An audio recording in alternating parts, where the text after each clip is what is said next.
Good. Preview. So, hey everyone. I'm going to start with an interesting fact that I actually said no to this event when I first spoke to Matt. But then I jumped on a call with Dan and Matt and quickly realized that I would be a fool to not come here today. So here I am, super excited to be here today and hoping to drive some value for you guys. So, why should you care about my talk? I'll give you 3 simple reasons. If you want to become the most desirable hire, something AI can't replace, then you should care. If you want to have an unstoppable mindset in marketing, then you should care. And if you want a simple, guaranteed way to progress and earn more, then you should care. My talk is not about tactical actions, it's about mindset and skill set that wins you long term. And when you walk in a room, you are that 1%. So, 3 leadership truths, 2 marketing bluffs, and a growth story. Starting with leadership truths. Before I even get into it, I want to clarify this. Your title does not make you a leader. It's your actions, your behavior, and your ability to influence that makes you a leader. So anyone in this room who's an exec, to a manager, to a CEO, this is super relevant for you. So let's start with a bold truth. You are not going to be liked by everyone all the time. And I've got a simple video that explains it and a really interesting process of the sound. So, if you are a great leader, you're going to have people who don't like you. If everybody always loves you, it's probably because you're not really leading. Right. Because great leaders have to make decisions that are not always popular. Great leaders have to make decisions based upon what they see as a and they have oversight and also foresight, and everybody else has hindsight sometimes, and they don't see it yet. You have to be willing to ruffle feathers and to do things that other people will not do. Right. But at the same time, there is a persona and this swag that you have that you can be a great person to your boss. Like, you know how to make them shine and make them look good. Yeah. And the people that are under you, you know how to give them confidence and not micromanage, but delegate appropriately. And the people that are beside you treat you like a friend. When you find somebody that really understands chemistry, you got yourself a win. So aim for business growth, long-term business growth over universal approval, because you're not going to get it anyway.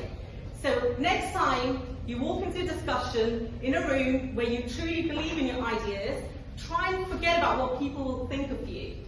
And be prepared to answer questions and setback, but always push through. Next, direct open feedback is not being rude or being unkind.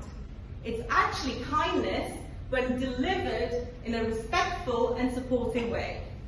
So who here has heard of the sandwich technique, the ship sandwich technique? Raise your hands, please.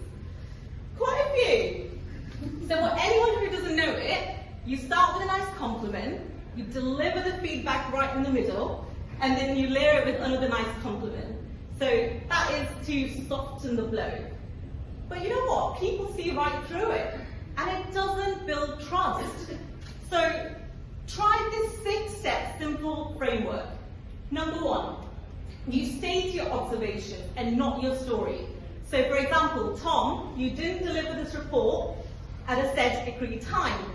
A story sounds something like this.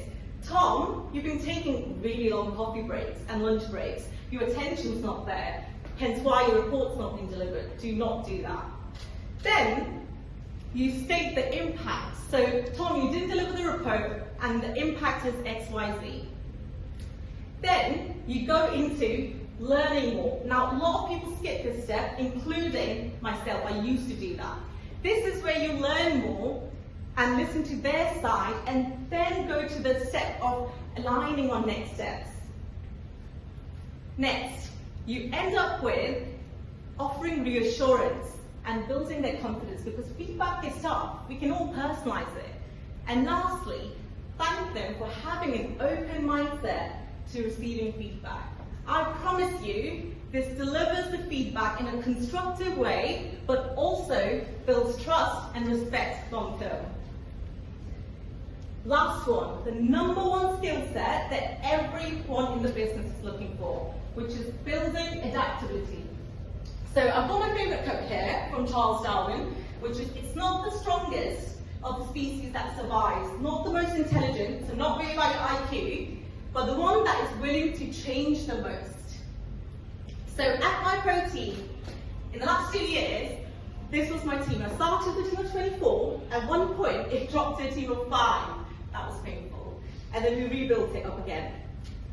Also had a few manager changes at the same time, so CCO, CMO, I'm going through another one. But the question is, how did I adapt to these changes? In 3 simple ways, and it's super relevant for everyone in the room. Number 1, adapting to your team. Change takes time, so you've got to be consistent and patient with your team. Just because it's simple to you, it might not be simple to them. And one of the best advice I got is, listen so hard that you're willing to change your mind. Not just listen to make someone feel heard, that you're willing to change your mind. And that's how you bring people on the journey with you. Next, adapting to your external teams. Now all these teams and beyond, if you understand this, this is a game changer. They all speak different languages. I speak performance language. Finance speaks numbers language, and so on. And I'll give you a story. Hook for me is a 2-second value-driven message. I'm speaking to someone in brand and I'm saying, you're not delivering the strong hooks that are requested, you know, the classic brand and performance. And Jen from brand said to me, I am Hen. I've given you a really popular influencer face, that's your hook. And that's when it clicked for me. So our definitions are different of the same basic word. So when you learn the definition, you start to speak to people in their language. And lastly, adapting to your managers and seniors. I've got a really nice picture to describe this. This is you with your agenda, frustrations and biases. That's your manager and seniors on a different mountain. See the difference? They can see more, they've got more context, there's no doubt about that. So how do you adapt to them? You get off your mountain, you go stand on their mountain, and then you look at the view and the context from theirs. One good question to ask is, am I missing something here? Can you explain me the context? Learn more. Next section, marketing bluffs. I'm going to start with the attribution one because there's been loads of chat about attribution here. Stop chasing single source of truth and start getting comfortable with multiple sources of truth. So at my protein, for short-term and long-term decision making, we use a combination. Because you are absolutely right, you can't use MMM for short-term and day-to-day. So for short-term here, we've got Phosphor, which is a daily MMM MTA, more MTA than MMM. And then obviously you've got your platform data that you're going to optimize for. Long-term, which is more directional, so think 2026, next quarter. We're using a combination of MMMs such as Analytics Edge, Cassandra, and we built our own with Robin. So what did this help us achieve? We radically tested different budget mixes. You can see here our upper and mid funnel where it used to be 2 years ago, and we changed the mix quite significantly. Low funnel dropped, and these are the results achieved. 5% revenue growth, 4% gross profit, and 0% cost of sale, which is an efficiency metric for us. Now, my protein is a multi-million-pound business, so 5%, 4% is a big deal for us. And to actually go down on low funnel, we used to be last click, we've shifted away from it. We wouldn't have been able to achieve this if we were looking at just single source of truth. Next one, new playbook for XYZ. New playbook for creative, for marketing, for performance. Let me break it to you. There is no fixed playbook to marketing success. Now hear me out. If there was a fixed playbook, all of us really wouldn't have consistent jobs. Because every business will tell us, come here, give us a playbook, they will pay us, and then off we go. Because what is the value of us beyond that fixed playbook? Now I've got a video, so I'm going to go close to the laptop again, from my favourite movies, well one of my favourite movies, to explain the value of the concept. At some point, everything's going to go south on you. Everything's going to go south, and you're going to say, this is it. This is how I end. Now you can either accept that, or you can get to work. That's all it is. You just begin. You do the math, you solve one problem, then you solve the next one. And then the next. If you solve enough problems, you get to come home. Alright. Questions? So constantly solving and evolving is the playbook.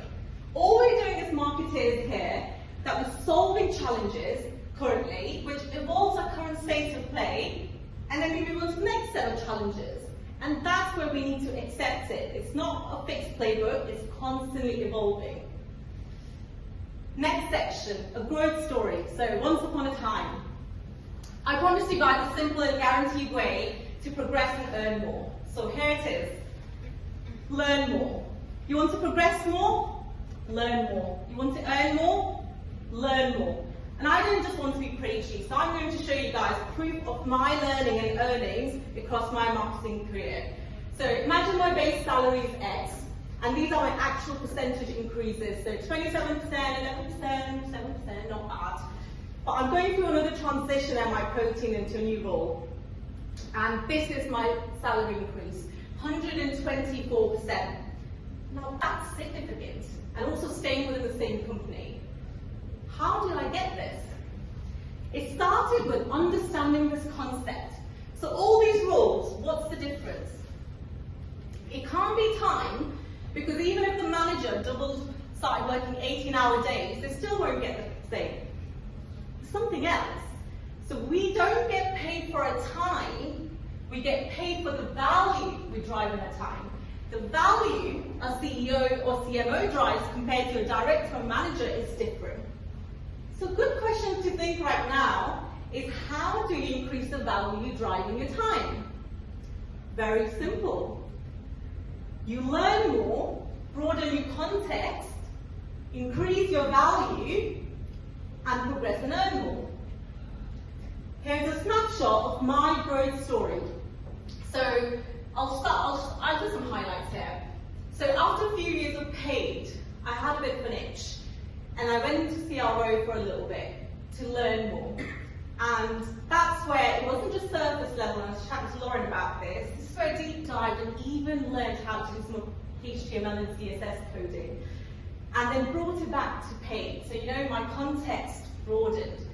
And then some management learnings as well, 20+ teams, lateral management, upward management. At the time it was so hard, but I'm super grateful now. Multiple markets, product categories. In the last year, I built a lot of creative systems, building our AI stack, and now bringing it to 360 role. But I want to clarify here, these were not handed to me. I went for them. Growth is intentional. No one accidentally climbs Mount Everest. Gotta have an aim that I want to learn more. And this is also not 9 to 5. So a learning here is that learning's definition is not knowledge, it's knowledge plus action. You've got to apply the knowledge. It's test and learn, solving and evolving. And one thing that expedited my knowledge and learning and actions and so on in the last 3 years, like anything, is that I really got into reading. And that broadened my perspective. So what I started to realise was that there was a pattern. Every time I was in a challenge or interested about something, I went reading. So creative thinking, Alchemy by Rory Sutherland. Personal development, 7 Habits of Highly Effective People. And I was super passionate, bringing it to my team, my friends, obviously urging them to read as well. And they would say to me, not got time to read, not into time, not fiction, too heavy, not engaging. I get it, but I'm determined. I'm determined to make learning simple, accessible, and engaging. So I built a newsletter called Inside the Learning Loop. It's a free newsletter delivered if you sign up to your inboxes bi-weekly that condenses all the learnings from the book I read. It's only 3 main learnings and 3 actionable insights in a very simple, engaging way. And the best part is, it's all under 5 minutes. 5 minutes of reading every 2 weeks. Everyone's got time for that. So I'll give you an example. I started speaking earlier this year, and I wanted to be a great speaker. So I turned to the presentation secret of Steve Jobs. Well, I hope everyone knows who Steve Jobs is. Great presenter. And it took me about 3 to 4 weeks of reading. Now, if my friends want the same learning, and you guys want the same learning, you can get that in 5 minutes. Don't believe me? I'll show you. Promise you the video is not 5 minutes, it's under a minute. So you can see this is my newsletter inside the learning loop. Very clean visual. That's a book of the week, and also says 5-minute read so you know what time to expect. Also a section about what it will help you master. Very small section. Then you go into the 3 powerful lessons, so script verse, lines, data, and that tells you a little bit about it. And there's also a visual for someone who doesn't want to read the whole paragraph or wants a visual to go with it.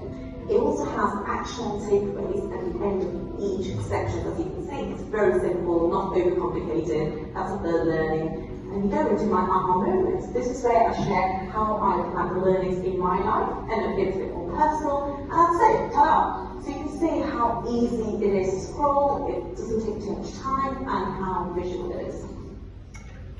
So simple, right? So I'm going to leave you guys for this.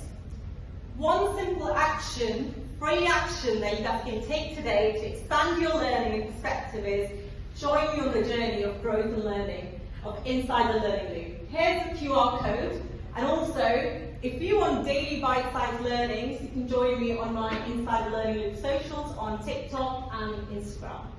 Thank you so much guys for listening to me.